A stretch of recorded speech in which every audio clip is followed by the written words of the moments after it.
الحمد لله وكفى وسلام على عباده الذين اصطفى أما بعد فأعوذ بالله من الشيطان الرجيم بسم الله الرحمن الرحيم إنك لعلى خلق عظيم صدق الله العظيم. میرے عزیز دوستوں بزرگوں، علامہ اقبال نے مسلم ضمیر کو جھجھوڑتے ہوئے کہا اور ان کی حیثیت اور ان کے مرتبے کو واضح کرتے ہوئے کہا ہے کہ آہ کس کی جستجو آوارہ رکھتی ہے تجھے، کہ آہ کس کی جستجو آوارہ رکھتی ہے تجھے، راہ تو رہرو بھی تو رہبر بھی تو منزل بھی تو، کانپتا ہے دل تیرا اندیشہ طوفاں سے کیا، کانپتا ہے دل تیرا اندیشہ طوفاں سے کیا، نا خدا تو بحر تو کشتی بھی تو ساحل بھی تو، بے خبر تو آئینہ گردش ایام ہے، تو زمانے میں خدا کا آخری پیغام ہے. میرے عزیز دوستوں اور بزرگوں، آپ نے میرے علاوہ بہت سے لوگوں سے سنی ہوگی بات سچ ہے بات جھوٹ نہیں ہے، کہ اس جہاں کی کامیابی ہو یا آخرت کی کامیابی، اللہ تبارک و تعالیٰ نے دونوں جہاں کی کامیابی آپ صلی اللہ علیہ وسلم کی سیرت، آپ کے کردار، آپ کے گفتار، آپ کے احوال، آپ کے اعمال اور اللہ کے رسول صلی اللہ علیہ وسلم کی سیرت مبارکہ کے اندر رکھی ہے. میرے عزیز دوستوں بزرگوں، یوں تو اللہ تبارک و تعالیٰ کے ہمارے اوپر بہت سے احسانات ہیں، اور میں ان احسانات کو کیا گناؤں؟ اگر آپ انسان کے سر کے بالوں سے لے کر پیروں کے ناخن تک گنتے چلے جاؤ، دیکھتے چلے جاؤ، ایسے ایسے احسان اللہ تعالیٰ کے ملیں گے، ایسے ایسے انعام اللہ تعالیٰ کے ملیں گے کہ خدا کی قسم وہ سارے کے سارے انعام بے مثال بھی ہو، لاجواب بھی. اللہ تبارک و تعالیٰ نے ہمیں دیکھنے کے لیے آنکھیں دی، سننے کے لیے کان دیے، کھانے کے لیے، بات کرنے کے لیے زبان دی، اور کام کرنے کے لیے ہاتھ دیے. اس کے علاوہ اللہ تبارک و تعالیٰ نے اس پوری دنیا کو ہماری خدمت کے لیے لگا دیا اور ہمیں اس کا بادشاہ بنا دیا. لیکن آپ پورا ذخیرہ اٹھا کر دیکھ لو کہ اللہ تبارک و تعالیٰ نے احسان نہیں جتایا. لیکن اس کے علاوہ دو انعام ایسے ہیں کہ خدا کی قسم وہ انعام بے مثال بھی ہے، لاجواب بھی. ایک اسلام، ایک ایسا مسلمان جس کی پوری زندگی کفر کے اندر گزری، خدا کے احکامات کو توڑتے ہوئے گزری، نبی کے فرمودات کو چھوڑتے ہوئے گزری، ساری زندگی میں کبھی بھی قرآن کے اوپر نہ آیا، ساری زندگی اللہ اور اس کے رسول کی نافرمانی کرتا رہا، 60 سال کا ہوا، یہاں تک کہ 70 سال کا ہوا، پھر اس کے دل کے اندر اسلام کی خلافت بیٹھ جاتی ہے اور وہ اپنی زبان سے یہ کلمہ کہتا ہے لا الہ الا اللہ محمد الرسول اللہ. اسلام کے دائرے کے اندر جیسے ہی وہ رنگتا ہے ان الاسلام یہدی ما کان قبلہ، اللہ تبارک و تعالی اس سے پہلے جتنے بھی اس نے گناہ کیے تھے، چاہے وہ زمین و آسمان کا جو خلا ہے وہ پر ہو جائے، اللہ تبارک و تعالی ان سارے گناہوں کو معاف کر دیتا ہے، اور وہ ایسا ہو جاتا ہے جیسے آج اس کی ماں نے اس کو جنم. اور دوسرے انعام کے طور پر ماں باپ دیے، لیکن پورا ذخیرہ اٹھا کر دیکھ لو کہ احسان نہیں جتایا. اور میں اس بات کو کیا گناؤں؟ اللہ تبارک و تعالیٰ تو خود قرآن کریم کے اندر ارشاد فرماتا ہے وَإِن تَعُدُّوا نِعْمَةَ اللَّهِ لَا تُحْصُوهَا، اگر تم خدا کی نعمتوں کا شمار کرنا چاہو، ان کی نعمتوں کو شمار کرنے بیٹھو تو تم ختم ہو سکتے ہو. یہ جہاں ختم ہو سکتا ہے، یہ زمین و آسمان ختم ہو سکتا ہے، لیکن خدا کی نعمتوں کا شمار ختم نہیں ہو سکتا. لیکن اس کے باوجود بھی نعمتیں دیتا رہا، کسی نعمت کے بعد بھی ایسا نہیں جتایا. لیکن ایک نعمت ایسی ہے کہ جو وہ نعمت دی تو بندوں کو اس کو بتایا. وہ نعمت کون سی ہے؟ وہ نعمت ہے لقد من اللہ علی المؤمنین اذ بعث فیہم رسولا. وہ نعمت ہے آقائے مدنی، تاجدار مدینہ، احمد مجتبی محمد عربی صلی اللہ علیہ وسلم کی ذات گرامی کی، کہ اللہ تبارک و تعالیٰ نے آپ کو مبعوث فرمایا، نبی بنایا اور بندوں کے اوپر اس کا احسان بھی جتایا.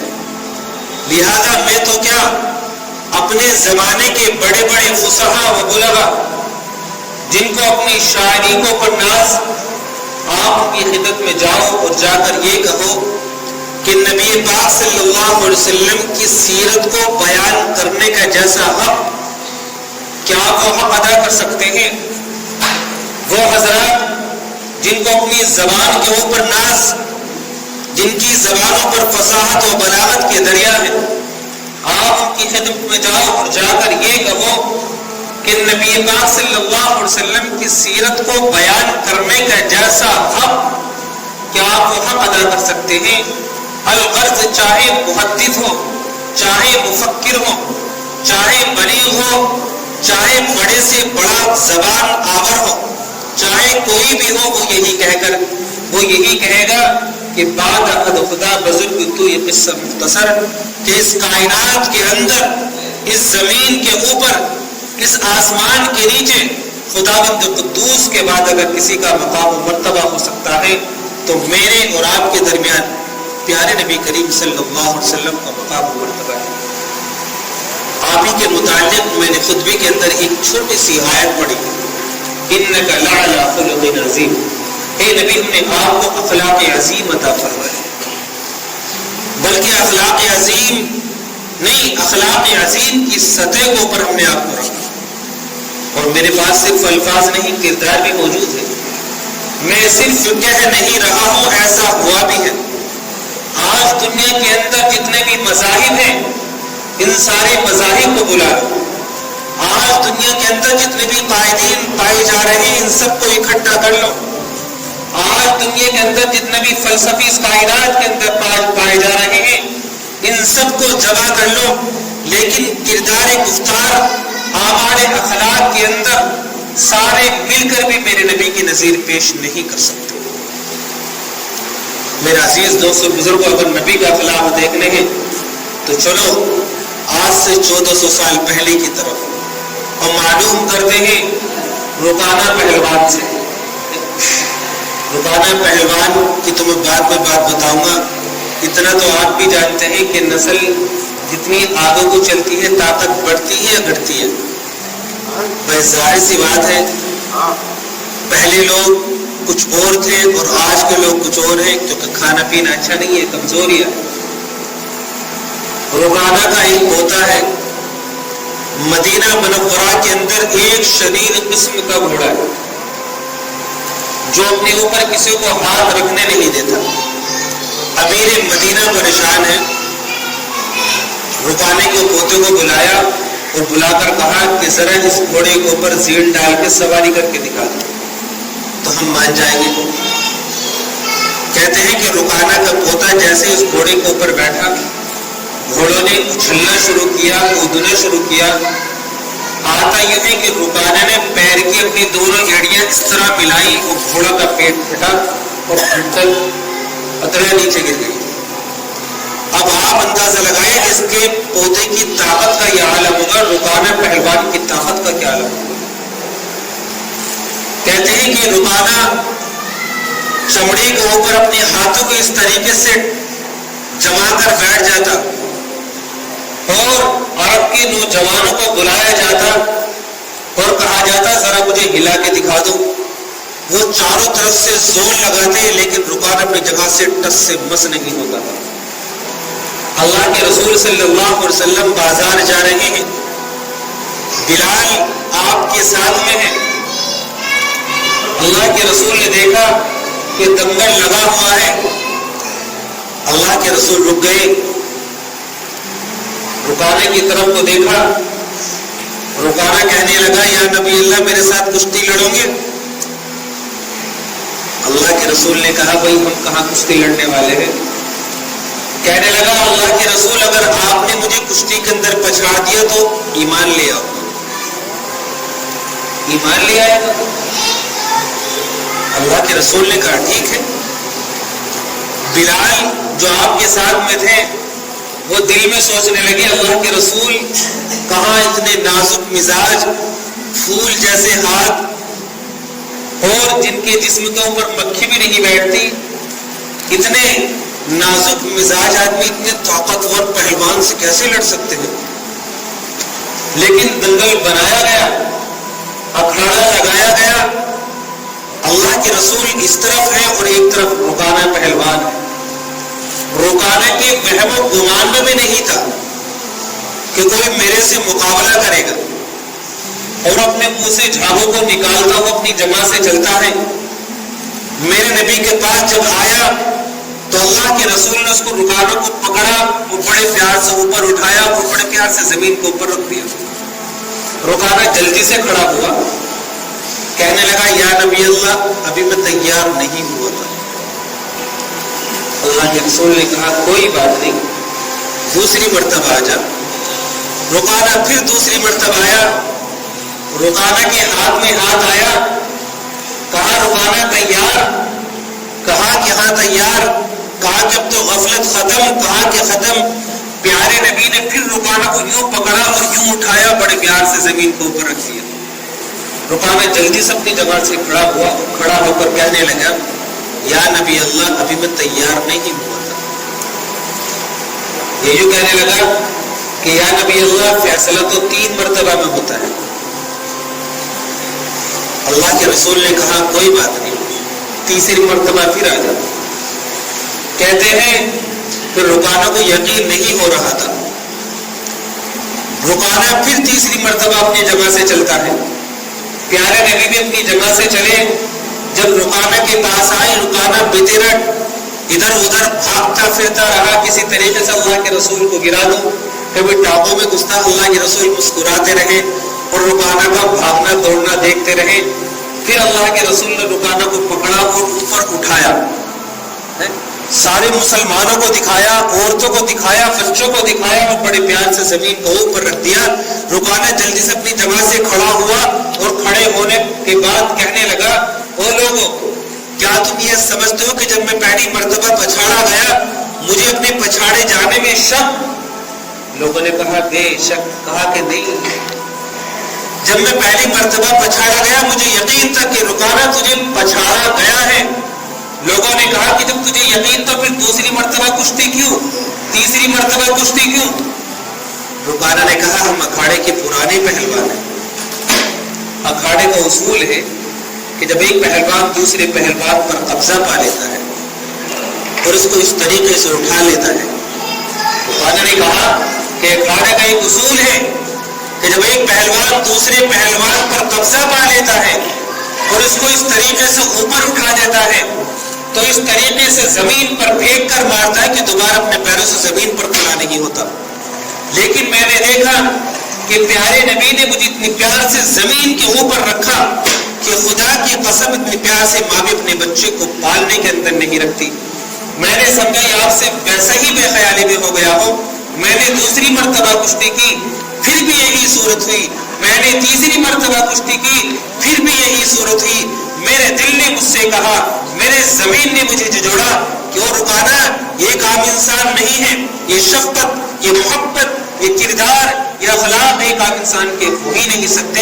او مدینہ کے رہنے والوں سن لو، میں بھی اللہ کے رسول کے غلامی بناتا ہوں۔ اور اس کے بعد اس نے کلمہ پڑھا لا الہ الا اللہ، نہیں ہے کوئی معبود سوائے اللہ کے، اور محمد صلی اللہ علیہ وسلم خدا کے سچے بھی ہیں، پکے بھی ہیں، آخری بھی ہے، اہم بھی ہے، رسول ہے۔ تو میرے عزیز دوستوں بزرگوں، یہ ہے اخلاق۔ اور آج ہمارے اخلاق کیسے ہیں آپ ذرا اندازہ لگائیے۔ ہم بھی انہی کے غلام ہیں، لیکن اگر کسی مسلمان نے کسی کو کچھ کہہ دیا تو بس قیامت آ گئی۔ اب اس کو یہ سوچتا ہے کہ اس کو تکلیف کیسے پہنچانی ہے، اس کا کوئی کام مجھ سے نکلے اور پھر میں اس کو بتاؤں گا۔ میں ایک واقعہ بتاتا ہوں اللہ کے رسول کا۔ اللہ کے رسول صلی اللہ علیہ وسلم ایک مرتبہ مکے کی گلیوں کے اندر جا رہے ہیں۔ حضرت بلال حبشی آپ کے ساتھ میں ہیں۔ ایک بڑھیا اپنے گھر کا سارا کوڑا کرکٹ اکٹھا کرتی ہے اور وہ انتظار کرتی ہے کہ پیارے نبی یہاں سے گزرے، اور جیسے اللہ کے رسول وہاں سے گزرتے تھے وہ سارا کا سارا کوڑا اللہ کے رسول کو اوپر ڈال دیا کرتے تھے۔ ایک مرتبہ ہوا، کئی مرتبہ ہوا، اللہ کے رسول کے اوپر کوڑا آتا رہا، آپ چلے گئے، آپ نے کچھ کہا نہیں۔ ایک مرتبہ بلال کے ساتھ میں آئے، اوپر سے کوڑا نہیں آیا، کہنے لگا بلال ایسے تو نہیں جلدی آ گئے ہو، چلو پیچھے کو چلتے ہیں۔ پھر دوبارہ گئے، کوڑا پھر بھی نہیں آیا، کہا بلال ذرا دستک دو۔ بلال نے دستک دیا، اندر سے ایک جوان لڑکی آئی کہ کیا بات ہے، کہ کون، کہ میں بلال کے تمہارے ساتھ میں کون، کہ آمنہ بلال۔ اب وہ جوان لڑکی ڈر گئی، سہم گئی، اس کو پتا تھا کہ میری ماں روزانہ ان کو اوپر کوڑا ڈالتی تھی، آج یہ بدلہ لینے کے لیے آئے۔ وہ بھاگی بھاگی اپنی ماں کے پاس گئی اور کہنے لگی ماں، جس کے اوپر آپ روزانہ کوڑا ڈالا کرتی تھی، آج وہ تم سے بدلہ لینے کے لیے آئے۔ اللہ کے رسول نے پھر دستک دی، وہ عورت آئی کہ ہماری ماں بیمار ہے، چلے جاؤ۔ تو اللہ کے رسول نے کہا ان سے کہو کہ آپ پردے میں ہو جاؤ، ہم تمہاری ماں کی عیادت کرنا چاہتے ہیں، ہم ان کو تکلیف نہیں پہنچائیں گے۔ جب اس کو تسلی دی تو اس لڑکی نے دروازہ کھول دیا۔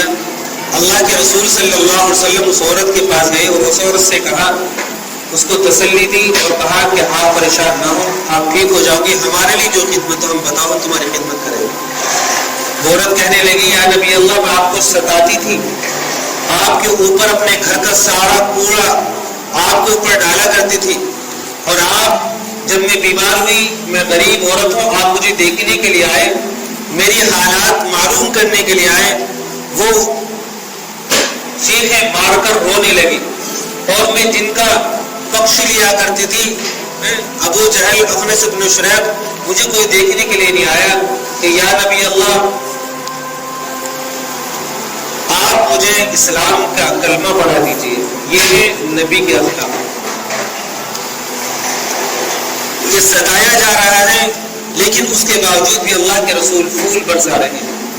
آج ہمارے حالات کیسے ہیں آپ اندازہ لگائیے، ہم بھی ان کے نام لیبر ہیں۔ اور آج جو لوگ یہ کہتے ہیں کہ پوری دنیا کے اندر جو اسلام پھیلا ہے وہ تلوار کی بنیاد پر پھیلا ہے، کچھ نادان بھائی کہتے ہیں، تو میں سمجھتا ہوں کہ پوری دنیا کے اندر نہ تلوار کی بنیاد پر اسلام پھیلا ہے، نہ طاقت و قوت کی بنیاد پر پھیلا ہے۔ اگر پھیلا ہے تو اللہ کے رسول صلی اللہ علیہ وسلم کے اخلاق عظیم کی بنیاد پر پھیلا ہے۔ تو اس لیے ہم بھی انہی کا نام لیبر ہیں، اپنے اخلاق کو درست کیجیے۔ اللہ تبارک و تعالی مجھے بھی آپ سبھی کو عمل کی توفیق عطا فرمائے۔ وآخر دعوانا ان الحمد للہ رب العالمین۔